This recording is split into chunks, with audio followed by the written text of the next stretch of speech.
श्री शर्मा जी को धन्यवाद और आप सभी को प्रणाम करता हूं जो मुझे आज आपके शताब्दी समारोह उत्सव में सम्मिलित होने का अवसर मिला।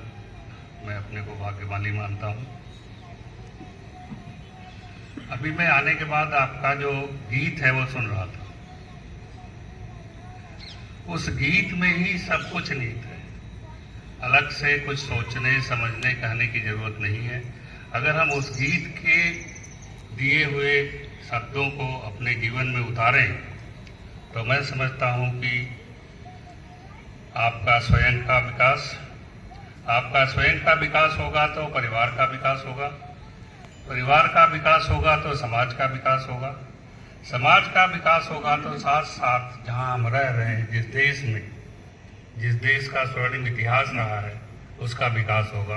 और मैं उम्मीद करता हूं कि हमारे इन प्रयासों से, सतत प्रयासों से इस देश का पुनर्विकास संभव हो जो कभी हम इतिहास में पढ़ते आए हैं। हमें व्यक्तिगत स्वार्थ, जाति, धर्म, आर्थिक विषमताओं से दूर होकर अपने समाज का विकास करना है। यह तभी संभव होगा जब हम इन सब चीजों और अपने को विकास करें और समाज का विकास हो, देश का विकास हो। इस अवसर पर मुझे एक चीज याद आ रही है, शायद बहुत उपयुक्त न हो, लेकिन अगर पांडवों ने सब कुछ भगवान कृष्ण के भरोसे छोड़ दिया होता तो कुंती के बाल जिंदगी भर बिखरे रहते। यहाँ कुंती के बाल बिखरने का मतलब है कुरीतियों से। अगर हम कुरीतियों को दूर नहीं करेंगे तो हमारा समाज का, परिवार का, देश का विकास संभव नहीं है। अतः हमें इन कुरीतियों से जो समाज में, देश में फैली हुई हैं, उनको अपने व्यवहार से, अपने कृत्य से दूर करना है। तभी हम अपना विकास, देश का विकास और समाज का विकास कर पाएंगे। धन्यवाद। पवित्र भगवा ध्वज, मंचस्थ माननीय सहनगर संचालक जी, उपस्थित अधिकारीगण, आज के कार्यक्रम के आदरणीय अध्यक्ष जी, उपस्थित मातृशक्ति एवं प्रिय बंधु, 1919 में इस देश में एक आंदोलन शुरू हुआ जिसको हम सभी खिलाफत आंदोलन के नाम से जानते हैं। उससे पहले गुलामी का दंश यह देश झेल रहा था और उस गुलामी की लड़ाई को आजादी पाने के लिए पूरा देश साथ में लड़ रहा था। सभी बंधु बांधव साथ लड़ते थे। डॉक्टर हेडगेवार जी, जिनका चित्र मेरे बाईं ओर लगा है, जो संघ के संस्थापक हैं, उनके एक मुस्लिम मित्र जो उनके बड़े घनिष्ठ मित्र थे, तो उन्होंने पूछा कि आप इस आंदोलन में सक्रिय क्यों हो? तो उनके मित्र ने कहा कि यह आंदोलन तुर्की के हमारे जो खलीफा हैं उनके सिंहासन को बचाने के लिए, और हम इसलिए। तो उन्होंने कहा कि उससे हमारा संबंध क्या है? तो उन्होंने जो जवाब दिया वह जवाब यह था कि मुसलमानों का पहला धर्म है कि हमें इस्लाम की रक्षा करनी है और उसके लिए कहीं भी कुछ भी करना पड़े तो हम उसके लिए तैयार हैं। डॉक्टर साहब का मंथन शुरू हो गया और उन्होंने विचार किया कि यह देश तो आजाद हो जाएगा, क्योंकि लगभग आजादी की दहलीज पर खड़ा है, परंतु आजादी के बाद में इस देश का दृश्य क्या होगा? तो उन्हें ध्यान में आया, क्योंकि उस समय भी इस देश के अंदर बहुत सारी आबादी मुस्लिमों की थी, तो उन्हें ध्यान में आया कि निश्चित रूप से जो हिंदू समाज है वह कटेगा, बटेगा और कहीं ऐसा ना हो कि इस देश की स्थिति बहुत भयावह हो जाए। तो उन्होंने हिंदू समाज का संगठन करने के लिए एक संगठनकर्ता के नाते कुछ समाज के बंधुओं को इकट्ठा किया, उनसे बातचीत की और ऐसे 17 लोगों को लेकर 1925 में एक बंद कमरे में बैठक हुई, जिसमें उन्होंने अपना विचार सामने रखा कि हमें हिंदू समाज का संगठन करना है। और वहां से यह संघ शुरू हो गया। 2 अक्टूबर विजयदशमी जो अभी गई है, उसको इस संघ के 100 वर्ष पूरे हुए। 2020 में पूरी दुनिया ने एक महामारी को देखा, कोविड-19 कोरोना।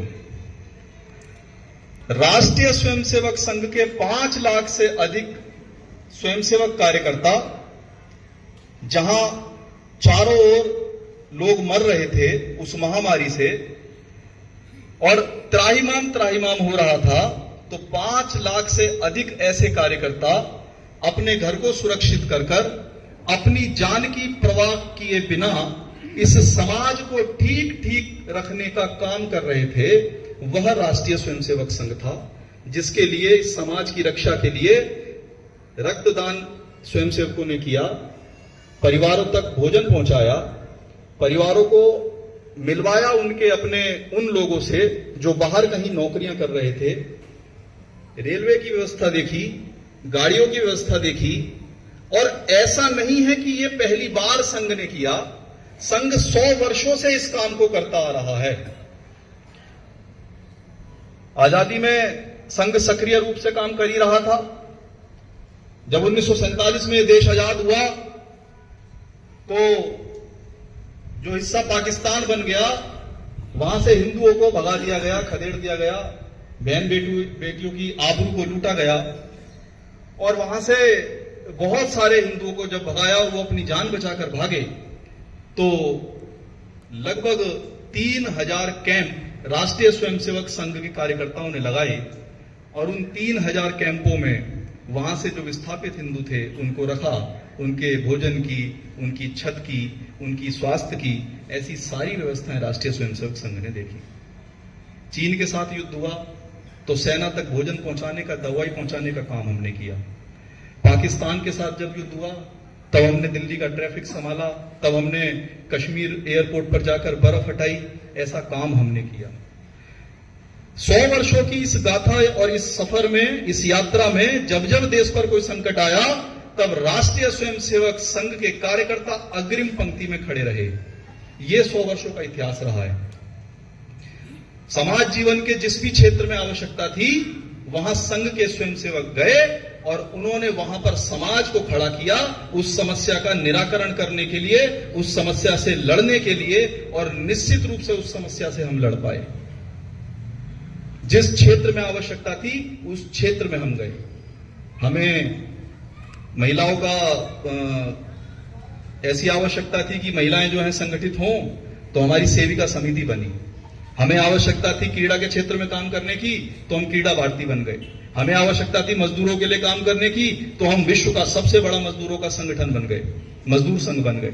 हमें आवश्यकता थी किसानों के हित में काम करने की, तो हमने समाज में जाकर किसानों को खड़ा किया और किसान संघ के रूप में जानने लगे। हमें जब आवश्यकता पड़ी शिक्षा के क्षेत्र में काम करने की, तो हम विद्या भारती बन गए। 30,000 से अधिक हम स्कूल चलाने लगे। हमें जब आवश्यकता पड़ी कि हम स्वास्थ्य के क्षेत्र में काम करेंगे, तो हम आरोग्य भारती बन गए। हमें जब आवश्यकता पड़ी कि विकलांगता के क्षेत्र में काम करना है, तो हम सक्षम हो गए। हमें जब आवश्यकता लगी कि समाज में इस काम को खत्म करना है, इस संकट को खत्म करना है, हम वहां पहुंचे और हम एक बड़ा संगठन बनकर उभर कर आए। लगभग 1 करोड़ से अधिक आज हमारे कार्यकर्ता हैं।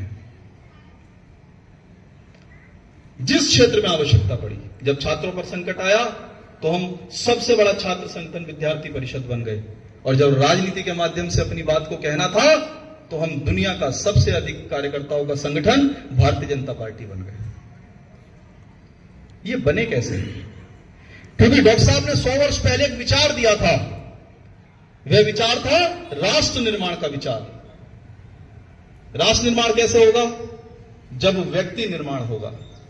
तो संघ की पद्धति को 3 तरीके से बांटा गया। पहला काम जो आप देखते हैं, नियमित शाखा लगने का काम, जो विगत 100 वर्षों से निरंतर लग रही है। इस 100 वर्षों की शाखा में जो रोज 1 घंटे की शाखा लगती है, वह हमारी फैक्ट्री है।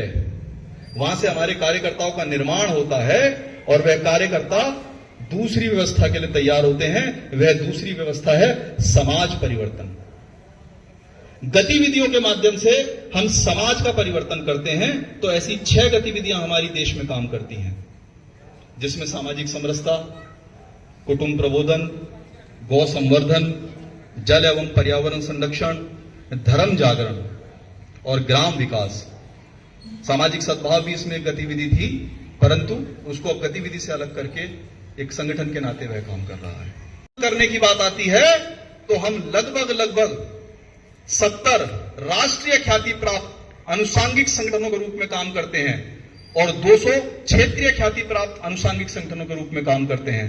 वे अनुषांगिक संगठन जिनकी चर्चा मैं अभी आपसे कर रहा था, भारतीय जनता पार्टी, धर्म के क्षेत्र में काम करना हो तो विश्व हिंदू परिषद, शिक्षा के क्षेत्र में काम करना हो तो विद्या भारती। ये व्यवस्था को परिवर्तन करने वाले संगठन हैं। 3 श्रेणी में हम काम करते हैं। पहली श्रेणी कार्यकर्ता निर्माण, दूसरी श्रेणी समाज परिवर्तन। समाज परिवर्तन का काम करती है हमारी गतिविधियां। और तीसरी श्रेणी व्यवस्था परिवर्तन। कहीं व्यवस्थाएं गड़बड़ हैं तो उनको सुधारने के लिए हमने अनुषांगिक संगठन बनाए। जैसा मैंने आपको बताया कि विद्यार्थियों का कोई संकट है तो उस संकट का निराकरण करने के लिए हमने विद्यार्थी परिषद बना दिया। हम वहां जाकर उन व्यवस्थाओं को, जिन व्यवस्थाओं से लोग परेशान हो रहे हैं, उनको परिवर्तित इस देश में। तो दत्तोपंत ठेंगड़ी जी हमारे वरिष्ठ प्रचारक, दार्शनिक, उनको उस क्षेत्र में भेजा गया। बड़े संकटों में उन्होंने काम किया, मजदूरों की समस्याओं को खत्म करने के लिए काम किया और वहां की व्यवस्था को परिवर्तित किया। ये 100 वर्ष का चढ़ाव देखे। 4 टर्निंग पॉइंट इस 100 वर्षों की यात्रा में हमारे रहे। पहला, जब गांधी जी की हत्या हुई, तब संघ के ऊपर सीधा सीधा आरोप लगा, परंतु हम निष्ठावान हैं, समर्पित भाव से काम करने वाले लोग हैं। हमने कभी किसी का अनित चाहा नहीं और हम उस विषय से बाहर आ गए, क्योंकि वो विषय दूर दूर तक हम उसमें कहीं नहीं थे।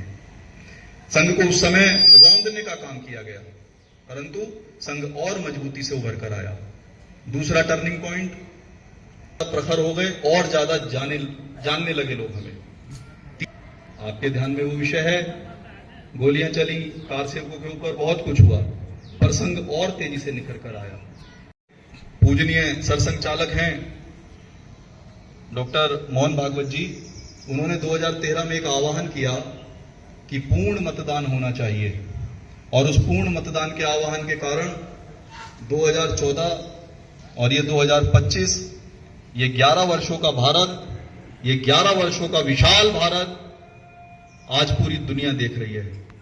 वो भारत जो आज सब कुछ कहना जानता है, वो भारत जो आज सब कुछ करना जानता है। इसके पीछे ताकत संघ की है। जब संघ विचार देता है तो इस देश का प्रधानमंत्री ओबीसी वर्ग से आता है। जब संघ सलाह देता है तो इस देश का राष्ट्रपति तथाकथित समाज से आता है। क्या इससे पहले कभी ऐसा हुआ? नहीं। संघ ने 100वें वर्ष में कुछ ऐसे संकल्प लिए जिन संकल्पों के माध्यम से समाज को परिवर्तित किया जा सके, समाज के विचार को और मजबूत किया जा सके, क्योंकि आने वाला समय निश्चित रूप से थोड़ा समय और ऐसा है जो बहुत बहुत कठिन होने वाला है। विधर्मी इस समय अपने विचारों से पूरी तरीके से इस राष्ट्र को खंडित करने का विचार कर रहे हैं। अगर यह समाज पूर्ण रूप से नहीं जगा तो निश्चित रूप से मानकर चलिए 1947 वाला दृश्य, असम वाला दृश्य, बंगाल वाला दृश्य दिल्ली एनसीआर ही नहीं पूरे भारत में देखने को मिलेगा। अपने अंदर एक मजबूत विचार लेकर राष्ट्र के उद्धार और उत्थान के लिए काम करने की, उस विचार को हम मजबूत कर सकें, इसके लिए संघ ने 5 काम बताए। वह 5 काम हमें पहले पूरे खुद करने हैं, उसके बाद अपने परिवार से कराने हैं, उसके बाद समाज में लेकर जाने हैं। तो विश्वास मानिए कि निश्चित रूप से आने वाला समय 2-4 साल के अंदर हम परम वैभव की स्थिति में होंगे, जिस परम वैभव की कामना हम रोज करते हैं, और मां भारती को हम विश्व गुरु के सिंहासन पर देखना चाहते हैं। उन 5 कामों में हमने गतिविधियों को लिया। वह 5 काम क्या हैं? कुटुंब प्रबोधन। कुटुंब प्रबोधन का मतलब है परिवारों का प्रबोधन करना। इसकी आवश्यकता क्या है? अभी जैसे मैंने एक विषय लिया, क्या जानते हैं क्या? नहीं, क्योंकि ऐसी चर्चा किताबों में होती नहीं थी, हमें ही नहीं पता, हमारी पीढ़ी ने ये सब पढ़ा ही नहीं। परंतु क्योंकि हम संघ से जुड़े हुए लोग हैं, इसलिए इस विषय की जानकारी हमको रहती है। तो हमारी नैतिक जिम्मेदारी बनती है, अगर हम किसी विषय को जानते हैं और ठीक विषय है, अच्छा विषय है, संस्कारवान विषय है, तो अपने परिवारों तक वो विषय ठीक ठीक जाना चाहिए। तो ऐसे करके हम अपने परिवारों का संरक्षण कर सकते हैं, उनके अंदर संस्कार डाल सकते हैं। दूसरा विषय लिया पर्यावरण एवं जल संरक्षण। बंधुओं, ये शरीर 5 तत्वों से मिलकर बनता है। पर्यावरण भी 5 तत्वों से मिलकर बनता है। आपको अपने 5 तत्व ठीक रखने हैं, तो बाहरी 5 तत्वों की रक्षा सुरक्षा आपके हाथ में है। आप अपने लिए हमेशा चाहते हैं ऑक्सीजन मिले, पर कैसे मिले, इसके लिए आपका प्रयास क्या है? आप हमेशा चाहते हैं शुद्ध पानी मिले, कैसे मिले, इसका प्रयास क्या है?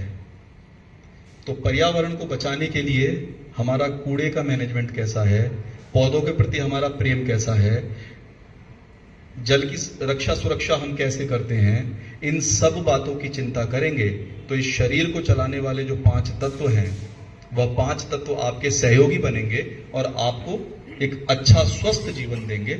आप दीर्घायु होंगे। वीरांगना, पर आपको जानना पड़ेगा आप किस संस्कृति से आते हैं। आपका भोजन कैसा है? अपना है क्या? क्योंकि हमारा भोजन तो पौष्टिक है। आपका भजन कैसा है? आपके घर में भजन होता है तो कौन सा होता है? क्या गाने चलते हैं या वीरों की गाथाएं हमारे घरों में चलती हैं? संस्कार तो डालने पड़ेंगे ना, और संस्कार घर से आते हैं। आपका भ्रमण कैसा है? आपको घूमने जाना है तो आप कहां जाते हो? आपके बच्चे को कैसे पता चलेगा? आपके बच्चे तो यही समझेंगे कि मुगल आए थे, अंग्रेज आए थे, उनसे बढ़िया कोई शिल्पकार नहीं था, उन्होंने इतने अच्छे अच्छे भवन बनवा दिए। तो भोजन अपना, भ्रमण अपना, भजन अपना, वेशभूषा अपनी, ये सब चीजें जब अपनी होंगी तो फिर हमारे बच्चे, उन्हें एहसास होगा कि हम हैं कौन, हम वंशज किसके हैं, हम वीर शिवा के वंशज हैं, ये उनको पता चलेगा। अपने होने का गर्व होगा उनको। 2014 से पहले ये हिंदू समाज अपने को हिंदू कहने से शर्माता था, डरता था, कहीं खड़े होकर ये नहीं कह पाता था कि मैं हिंदू हूं। क्यों? क्योंकि उन्हें पता ही नहीं था। किसी ने पूछ लिया कि हिंदू क्या, तो वो बताएंगे क्या? गायत्री मंत्र सुनाने से सिर्फ हिंदू हो ये परिभाषित नहीं होता। अरे अपने वीरों के बारे में जानते हो क्या? अपनी वीरांगनाओं के बारे में जानते हो क्या? अपने मंदिरों के विषय में पता है क्या? सामने वाले का मुंह बंद करना होगा तो अपने विषय में पता होना चाहिए कम से कम। कुछ लोग ऐसे हैं जो आपके ग्रंथों को भी पढ़कर आपका मुंह बंद कर देते हैं। तो अपने आप को पहचानिए, आप कौन हो। पुनः स्मरण करा रहा हूं, आप वीर शिवा के वंशज हो। पहचानो। सिर्फ इस एक 4 शब्दों को कहने से कुछ नहीं होगा। वीर शिवा है कौन? गुरु गोविंद सिंह साहब हैं कौन? गुरु नानक देव हैं कौन? महाराणा प्रताप हैं कौन? डॉक्टर हेडगेवार हैं कौन? गुरुजी हैं कौन? चंद्रशेखर आजाद हैं कौन? सुभाष बाबू हैं कौन? ये जानना पड़ेगा, तब हम कहीं छाती ठोक कर कह सकेंगे कि हम कौन हैं, और फिर कोई आपसे इस विषय में बहस नहीं कर पाएगा। दूसरा, दुनिया आर्थिक संकट से जूझ रही है। ऐसे में बहुत सारी चीजें हमारे देश के ऊपर लागू की जा रही हैं। ऐसा हो सकता है कि हमारे देश में जो चीजें बनती हैं हम उनका उपयोग कर सकें। जो चीजें नहीं बनती वो तो लेना पड़ेगा बाहर से, कोई बात नहीं। पर हम ऐसा कर सकते हैं कि देश का पैसा देश में रहे। थोड़ा मन बड़ा करिए। थोड़ा कम काम करती होगी ना देश की चीज, वैसे ऐसा है नहीं, पर अगर लगता है कम करती होगी तो भी चलेगा। आप त्यागी हैं, आप बलिदानी हैं, आपने इस शरीर का समर्पण कर दिया। थोड़ा सा इच्छा उसको आचरण व्यवहार में लाना, फिर अपने परिवार को समझाना, फिर समाज को समझाना। अगर समाज में कोई गलती करता है, नहीं तो आपको देखकर बहुत सारे लोग बहुत कुछ सीख जाते हैं। और जिस भेद के कारण ये देश बट रहा है, घट रहा है, कट रहा है, उस भेद को खत्म करना ये सामाजिक समरसता है। जातियों को खत्म करना सामाजिक समरसता नहीं है। किसी जाति के संकुचित भाव को खत्म करना और किसी जाति के अहंकार वाले भाव को खत्म करना यह सामाजिक समरसता है। इसके द्वारा कहीं द्वेष की स्थिति पैदा तो नहीं होती, कहीं प्रतिकार की स्थिति पैदा तो नहीं होती। इसको खत्म करना यह सामाजिक समरसता है। विजयदशमी 2 अक्टूबर की थी। हमारा संचलन विजयदशमी के दिन निकलता है।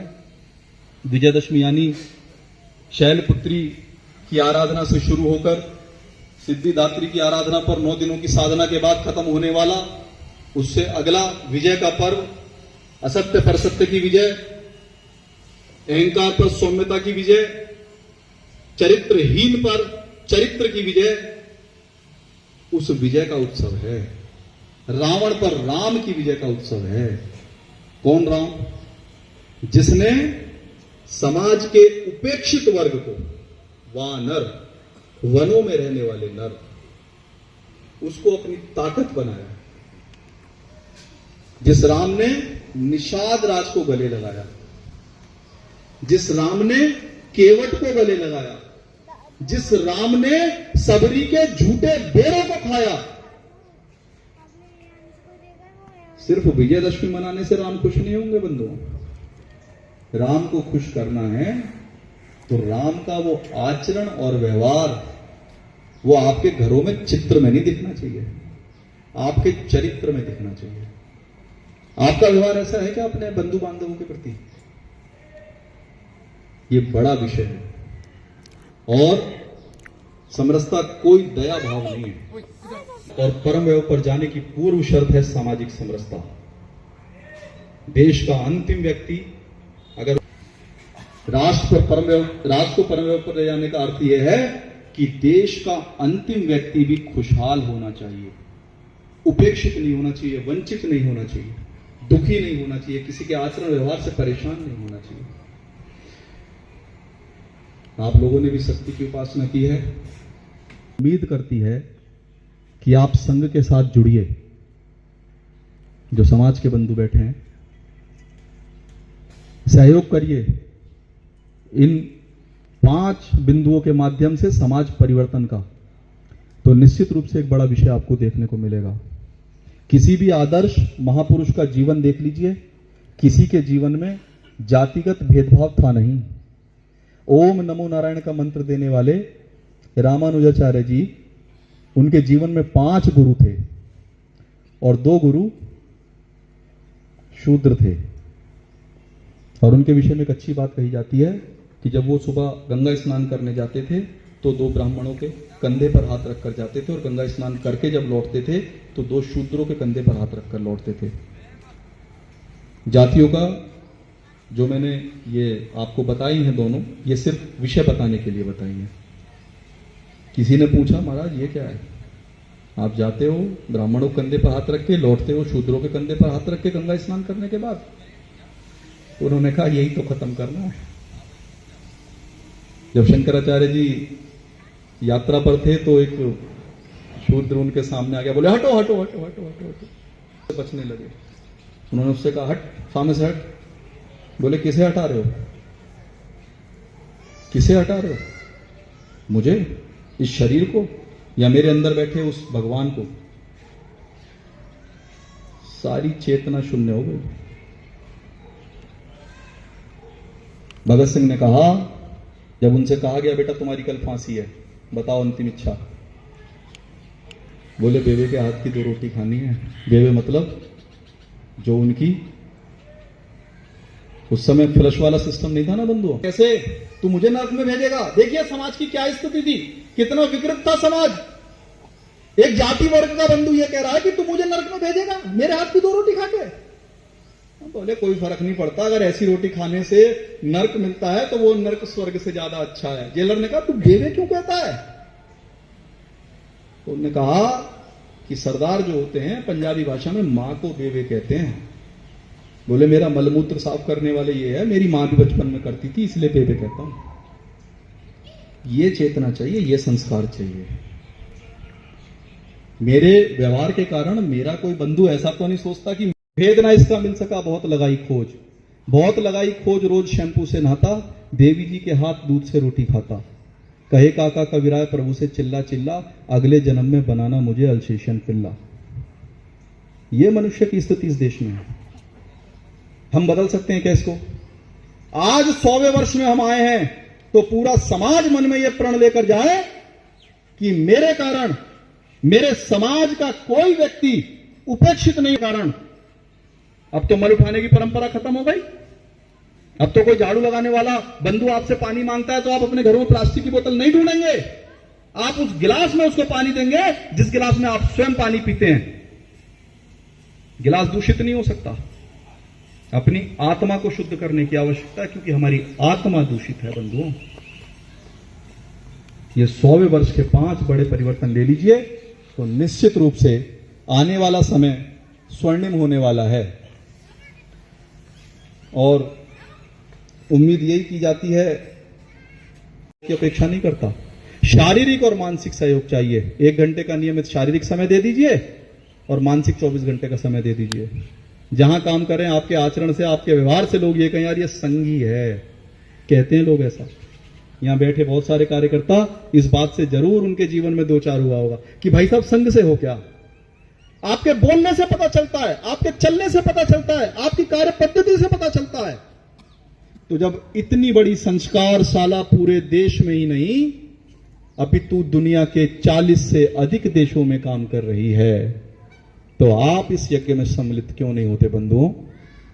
मुझे लगता है कि आप अपनी चेतना को पुनः जागृत करेंगे, अपने सोए हुए मन को पुनः जागृत करेंगे और संघ के 100वें वर्षों के बाद की इस यात्रा में जो समाज परिवर्तन की यात्रा है, इसमें आप सम्मिलित होंगे। मैं समझता हूं आज के लिए इतना कहना पर्याप्त है।